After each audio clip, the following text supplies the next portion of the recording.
bulan Ramadan ini hanyalah bulan berpuasa. Tetapi apa yang ibadat yang wajib dia lakukan ada setiap hari, walaupun bukan pada bulan Ramadan, adalah hubungan dia dengan Allah Taala 5 kali sehari, iaitu solat. Almarhum Profesor Dr. Yusuf Al-Qaradawi juga membawa pandangan sebahagian daripada ulama-ulama yang lain, khususnya ulama daripada Azhar Mesir, yang mengatakan bahawa mereka tidak terkeluar daripada agama Islam walaupun mereka tidak solat, dengan syarat mereka tidak merendah-rendahkan ibadah solat dan mereka tidak menafikan kewajipan ibadah solat.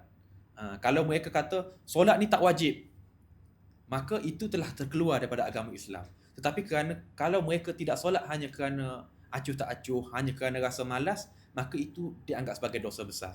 Sekiranya mereka puasa tetapi tidak solat, puasa mereka sah tetapi tidak diberikan pahala. Jadi what's the point kita kita berpuasa tetapi kita meninggalkan hubungan ataupun hablum minallah, tali yang menghubungkan hubungan kita dengan Allah Taala, iaitu solat. Dan kita perlu ingat, bila kita dibangkitkan di hari akhirat nanti, perkara pertama yang Allah Subhanahu Wa Taala akan tanya kita adalah bagaimana solat kita. Kalau kita putuskan hubungan kita dengan Allah Taala dengan cara kita meninggalkan solat, maka apa lagi yang akan memberikan ikatan di antara hubungan kita dengan Allah Subhanahu Wa Taala.